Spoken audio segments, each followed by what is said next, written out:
Good morning, and welcome to my corner of the multiverse. Welcome back to your hump day guilty pleasure. So glad that you all could join me. This is the Salty Goddess Podcast, and I'm Margaret. We're going to have a wonderful little conversation today, because, I don't know, everybody seems to be so uptight lately. I don't know if it's the World Cup got them all in an uproar. Maybe it's Wimbledon. I don't know. But welcome back. We're going to talk today about virtue signaling and the exhausting little theatrical productions put on by people when they want to look morally superior without actually doing a damn thing of substance. And I'm just going to warn you now. Just going to let you know. If you're clutching your pearls for cardio, this episode is going to increase your heart rate. So make sure you hydrate accordingly and take your lisinopril, okay? Because today, we're not talking about morality, okay? Not talking about morality. We're talking about the people who want to be seen as decent, professional, classy, compassionate, ethical, you're full of humility and righteousness, but somehow manage to become absolutely insufferable the moment someone else does something real, bold, effective, visible, or even, dare I say, successful. And there is a difference. There's a massive, massive difference involved in this. When you have values and having values and espousing those values, that's not virtue signaling. When you stand for something, that's not virtue signaling. When you speak up for the things that matter, also not virtue signaling. What virtue signaling is when you advertise your alleged goodness for applause, for social credit, for status, approval, or because you think you look superior to someone who doesn't have the same virtues and goodness that you do. However, your actions don't actually match the little sermon that you're performing for the crowd. It's moral theater. It's ethical cosplay, if you will. It's wearing the costume, okay? A costume, you heard me, a costume of integrity while doing absolutely none of the heavy lifting that integrity actually requires. It's all peacock feathers and zero backbone.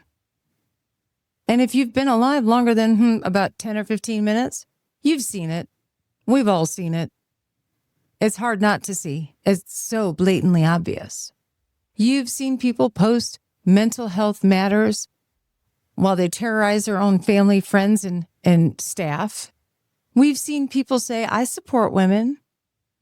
I'm enlightened, until a woman walks by that is confident, competent, educated, successful, dare I say loud, funny, sexual, wealthy, visible, and refusing to shrink.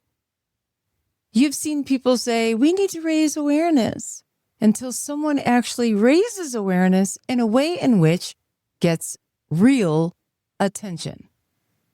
Because that's the funny thing about awareness. People love awareness campaigns as long as they are polite, beige, forgettable, and dead on arrival. The second you make people notice, suddenly everyone becomes the Vatican's Assistant Deputy Director of Modesty and Moral Affairs. Which brings me to the mammogram PSA that was posted last week. Because, ooh-wee, sweet, salty goddesses above, apparently, breast cancer screening reminders become a full-blown morality tribunal if there's a hint of side breast in the visual. That was me. I admit it. I posted a PSA about mammograms because I just had one. A mammogram. It was a mammogram PSA. Not an OnlyFans trailer. Not a centerfold. Not a nightclub flyer. It was a mammogram, public service awareness post. It was a caricature of myself getting a mammogram with a little bit of side breast showing because, this may shock the delicate. Y'all know that mammograms actually do, in fact, involve breast tissue? I know. Breaking news. Alert the Inquisition people, the clergy, whoever, because here comes the commentary. Direct messages saying it's tasteless and classless and unprofessional, promiscuous and salacious. I'm surprised they knew what that word meant, actually. Over the top, inappropriate. And I thought, oh, that's kind of fascinating. The same people who can watch a gratuitous sex scene in a movie without requiring oxygen, a prayer cloth, or an ethics committee suddenly cannot tolerate seeing a breast being referenced in the context of breast cancer prevention. Preventive medicine. Last time I checked, we all started out with breasts. So weird to me. Everybody's got them. But they can watch violence, sex, cruelty, humiliation, addiction, exploitation, and every form of human dysfunction and depravity packaged as entertainment. But a cheeky little public health message about mammograms? Oh, no. Oh, no, no, no. Now we have standards. Now we have boundaries. And we're deeply concerned about professionalism. No, darling, you're not offended. You're more exposed than that side breast in the caricature. Because the issue is not the breast. The issue is the message that got attention. The issue was that it was not wrapped in a bland pink ribbon, whispered, among the masses, some pink cleats on, for the NFL during October. And it wasn't approved by a committee who have internalized everybody else's discomfort.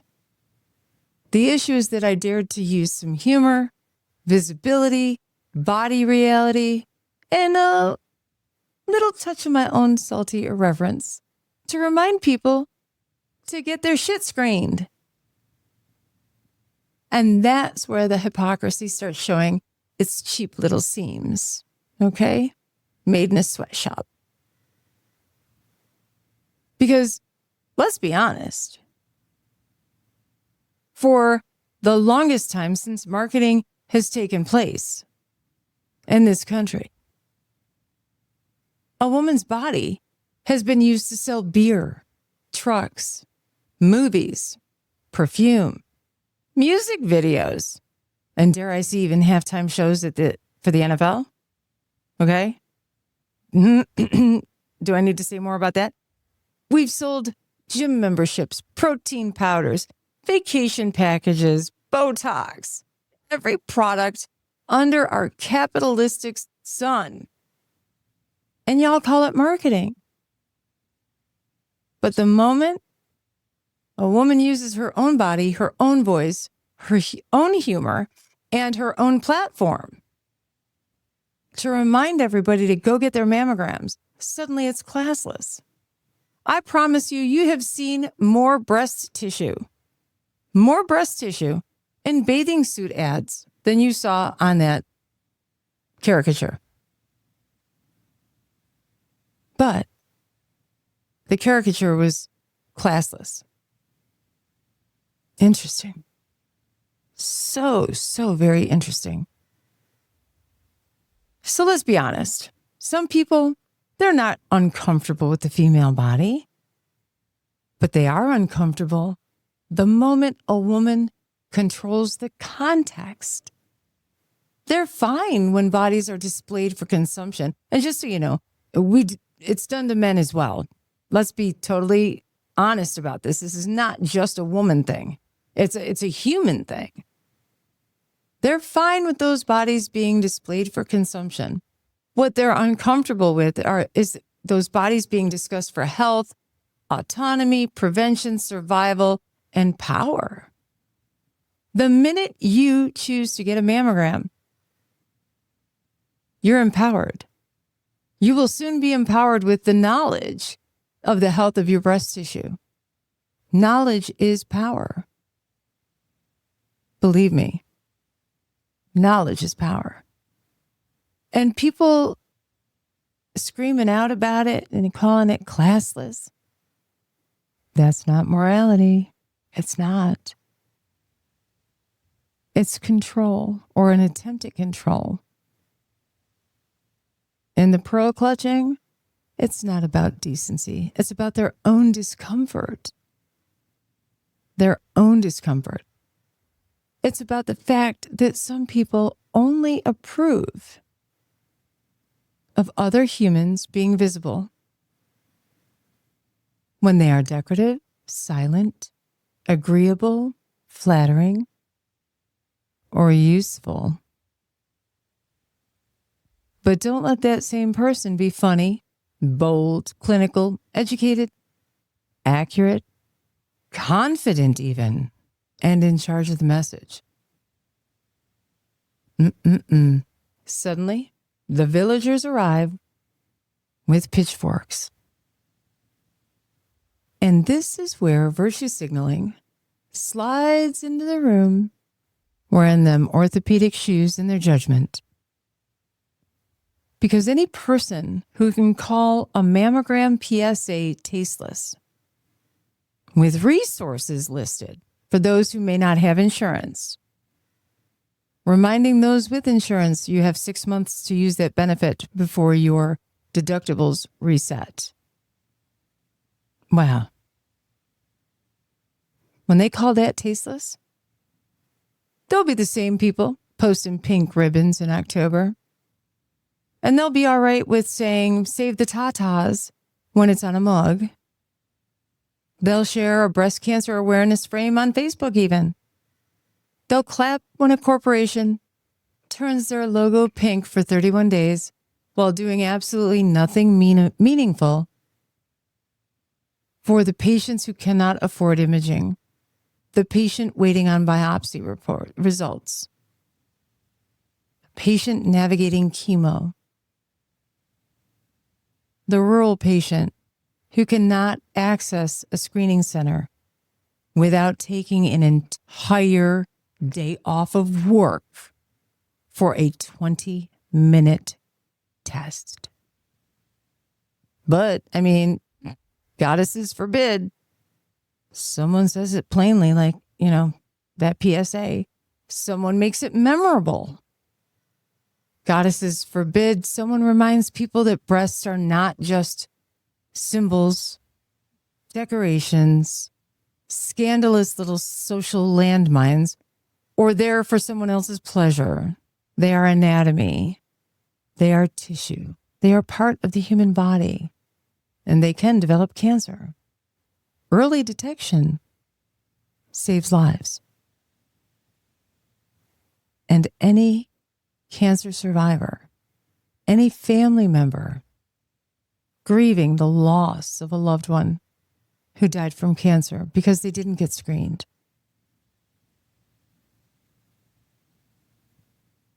they wish someone had reminded their loved one. They wish someone talked about the resources for those that have access disparity, no insurance. They wish, because we know early detection saves lives. I'm one of those people. Detection allowed me to receive treatment so I didn't die from cancer. It wasn't breast cancer, but it was still cancer all the same. So, yeah, I guess I really don't care how the message comes across, as long as someone gets the message that needs to hear it. That's the important part. And that's the point. But, virtue signalers, they hate the actual point because the point requires action. They prefer performance, theater, cosplay. They prefer the optics of compassion without the inconvenience of usefulness. They prefer appearing classy over being effective. Classy was the fact that it was a caricature.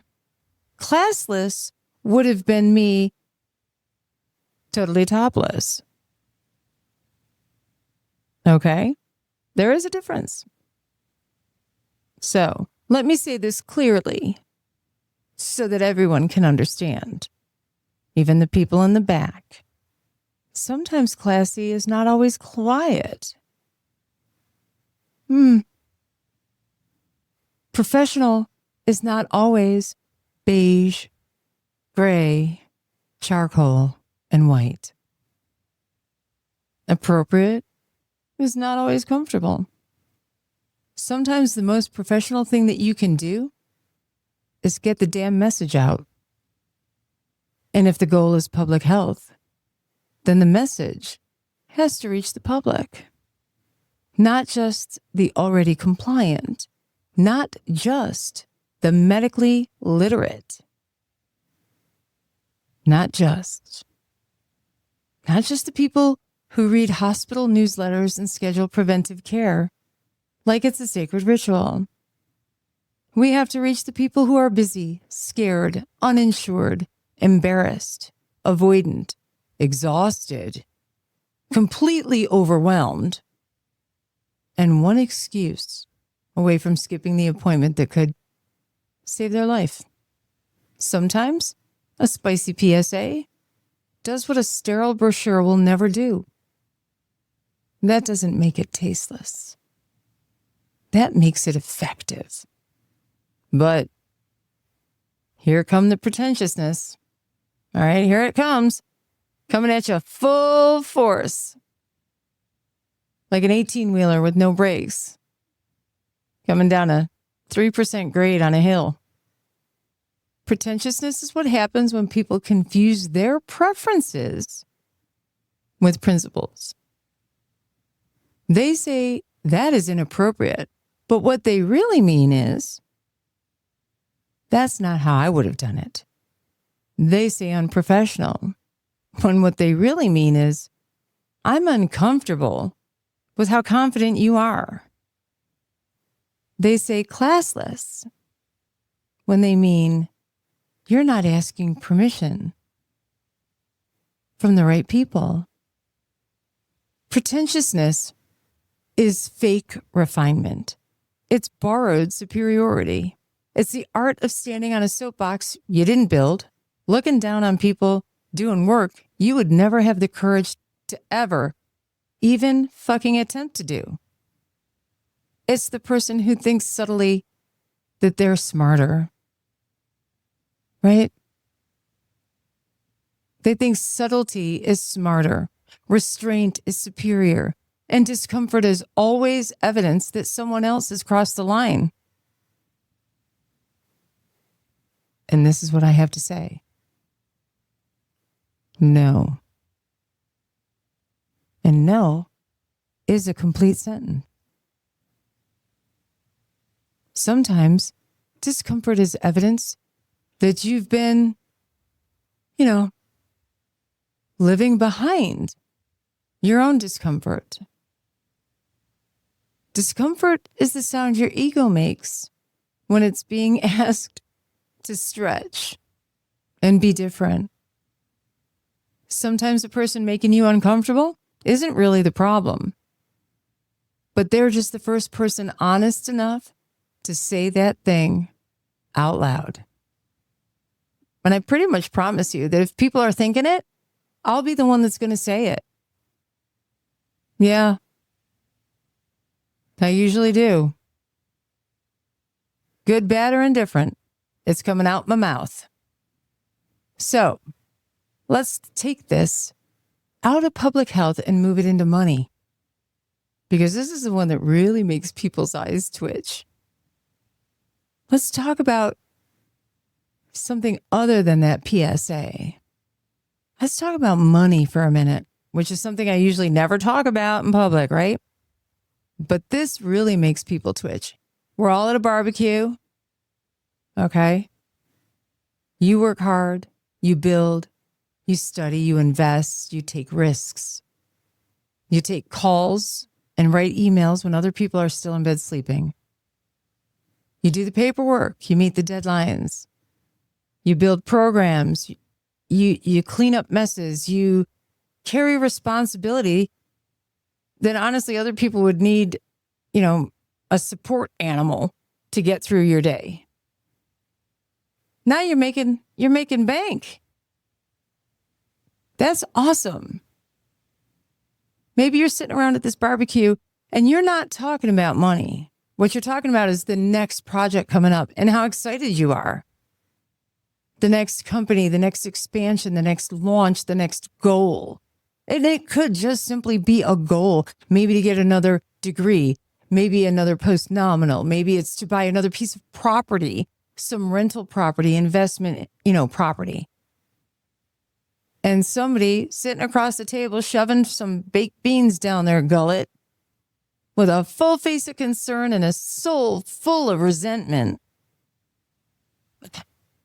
Why do I have to work so hard? When is enough money enough money? What?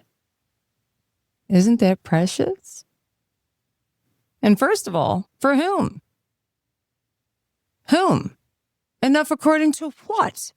Enough based on whose math equation? And why is it that people rarely ask that question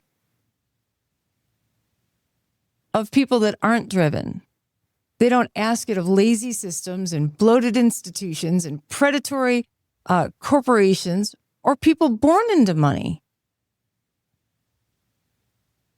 They ask it of the person who clawed, built, worked, bled, learned, failed, got up, paid taxes, made payroll, and kept going. Now suddenly, their ambition needs a chaperone. What? Let me be very clear.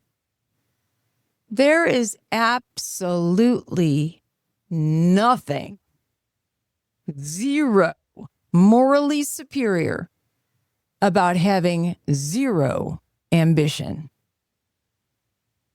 There's nothing sacred about playing small. There's nothing noble about resenting people who are willing to work harder, dream bigger, risk more, and build something that outlives them. Also, not everybody wants to build an empire, and that's perfectly fine, truly. A peaceful life is a beautiful thing. Contentment is not the enemy of ambition. But don't confuse your contentment with a license to sneer at someone else's ambition, drive, and goals. Do not confuse your comfort zone with a moral high ground.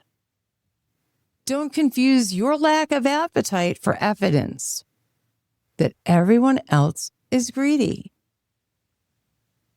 Some people would like to make more money so that they may have more options, more security, more impact, more freedom, maybe more ability to help or to hire or to give or to create, or more ability to stop begging gatekeepers for permission. Some people would like to earn more money because they know exactly what it feels like not to have enough. And anyone who has ever known instability, once you've known the kind of pressure that lives in your chest or your bank account, right? You may decide you're never going back there again. That's not greed. That's memory. And some people want more money because they're builders. They see gaps. They want to fill those gaps. They see broken systems. They want to create alternatives. They see mediocre nonsense being funded, platformed, and praised and think to themselves, I could probably do better. And that's not arrogance. It's pattern recognition. But, to our virtue signalers, okay, ambition is only acceptable if it's quiet, apologetic, and preferably unsuccessful enough not to make them self-reflect. They love a hardworking person until that hardworking person starts winning. They love a dreamer until the dream gets funded. They love a person with goals until those goals require invoices, contracts, authority, and a tax strategy. And then suddenly everyone's concerned. You work too hard. Concern is one of the favorite perfumes of hypocrisy. People will spray concern all over their envy and hope that you don't smell the shit that's underneath it. Oh, I'm worried about you. No, don't get that shit twisted. Sister, you're irritated that I'm not staying in the role that you felt was appropriate for me, that you assigned me. Oh, I just think you're doing too much. No. You just don't like seeing someone achieve things while you keep postponing yourself. Or I've heard the line too, some of my friends have told me this one, I just think money changes people. Huh? Like, what do you mean changes them? Like, do they turn into a frog? Money reveals people. Lack of money reveals people too. But we don't like to talk about that part because it ruins the little morality play. Money is a tool. It can amplify generosity. It can amplify ignorance and arrogance. It can amplify freedom or foolishness. But money itself is not the villain. And ambition is not a character flaw. The flaw is pretending your judgment is wisdom when it's insecurity. That is the root of virtue signaling, pretentiousness, and hypocrisy. Insecurity. Because secure people are confident people, and they don't need to perform moral superiority every time someone else makes a move. Every time it looks like someone else has taken the next rung on a ladder. Secure, confident people can say, that's not my style, but I understand what you're doing. Secure and confident people say, that wouldn't be my choice, but I gotta appreciate and respect the courage it took to do that. Secure and confident people can say, I don't want that kind of life, but I admire the discipline that it takes to have that life. Secure, confident people can disagree without trying to destroy someone else.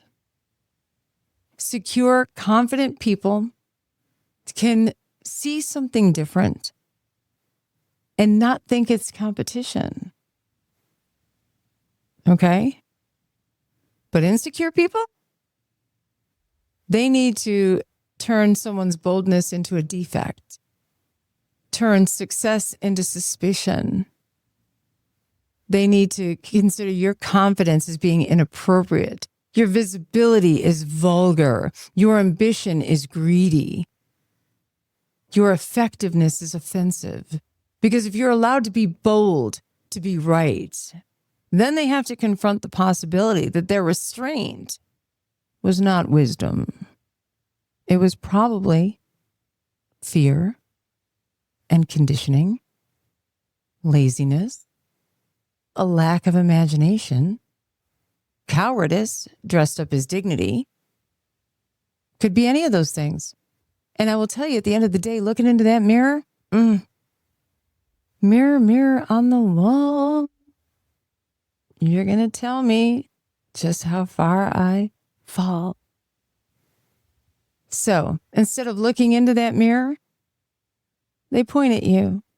Oh, that's too much, too loud, too ambitious, too greedy, too direct, too proud, too visible, too successful, too confident, too much, too much.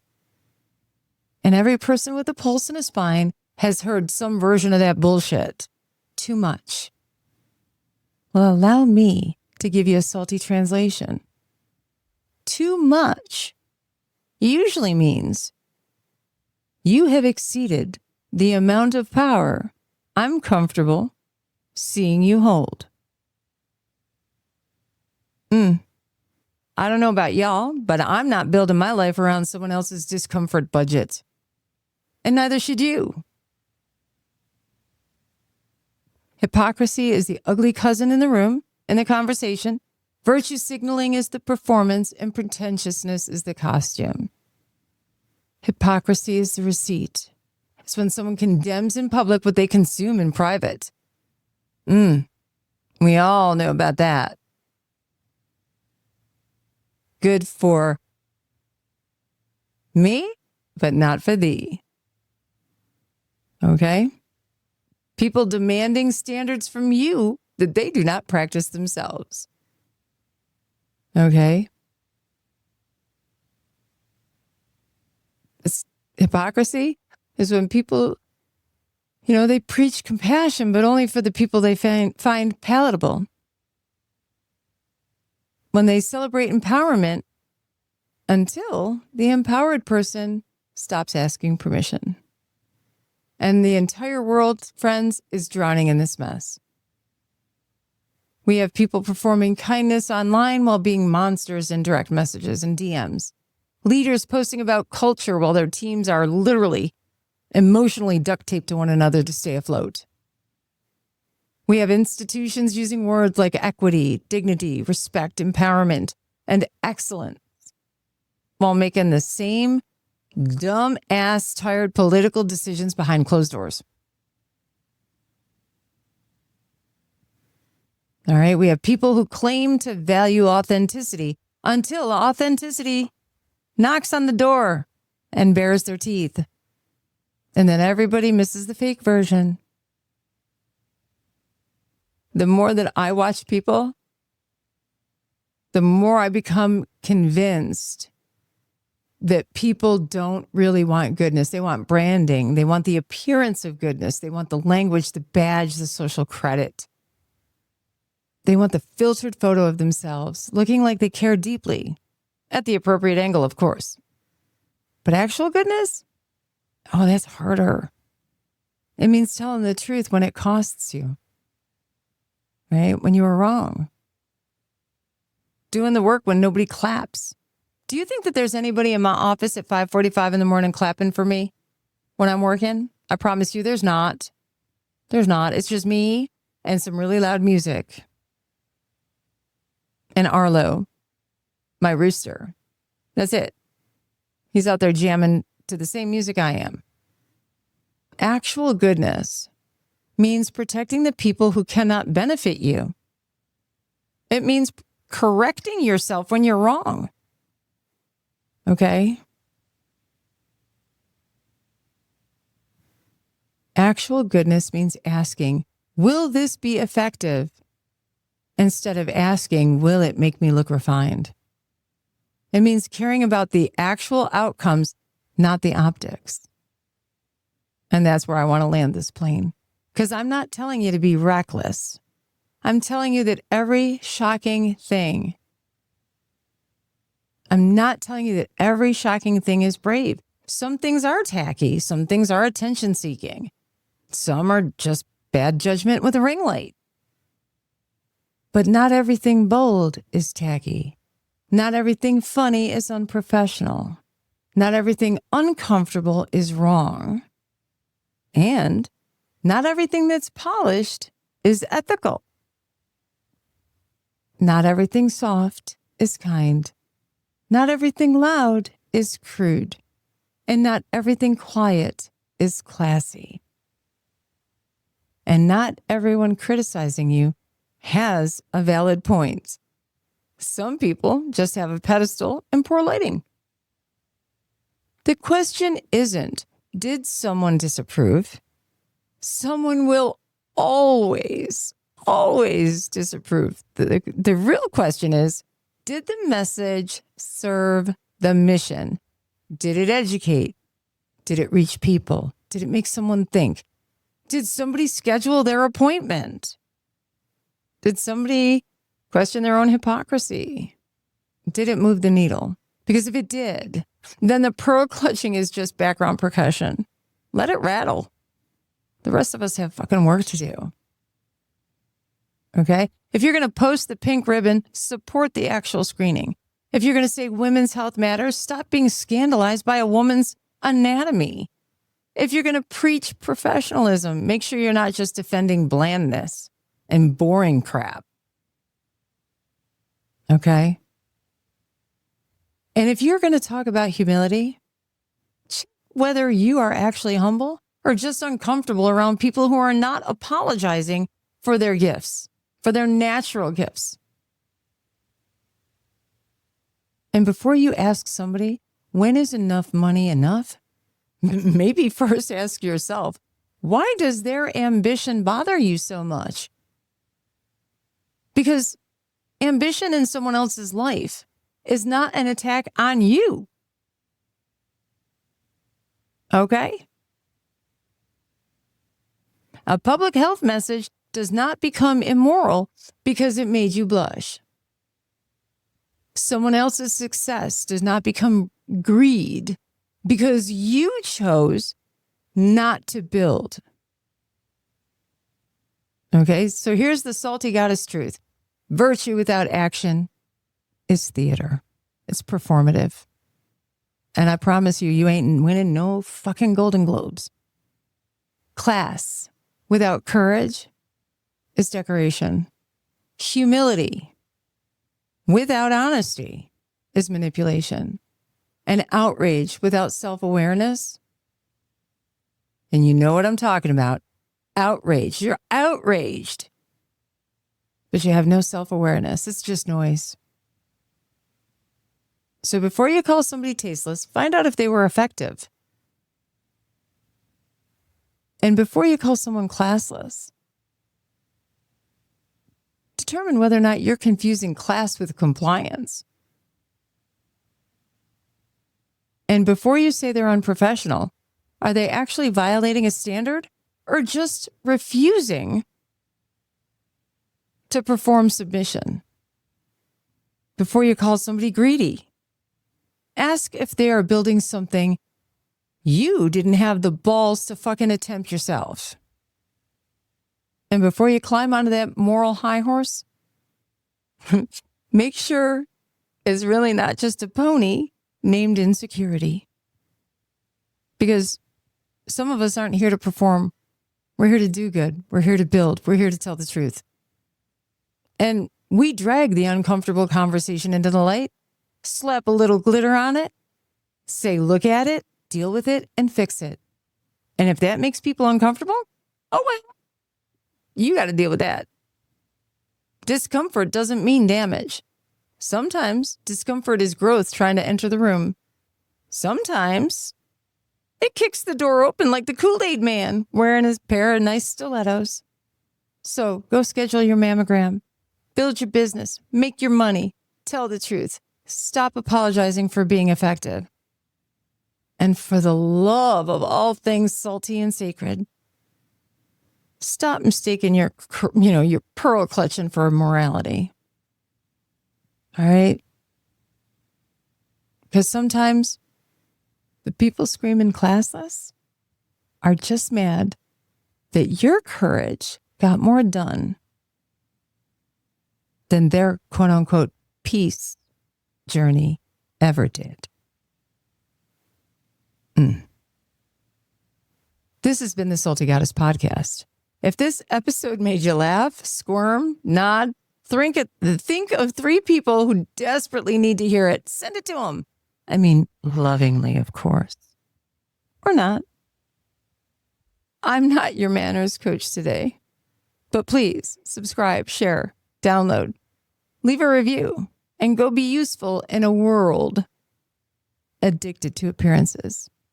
So until next time, my friends, stay audacious, authentic, And remember, all peacock feathers and no backbone is not a virtue. It's just peacocking with good lighting. See you next week for your Hump Day Guilty Pleasure. This is the Salty Goddess Podcast. I am Margaret. Have a phenomenal week filled with opportunity.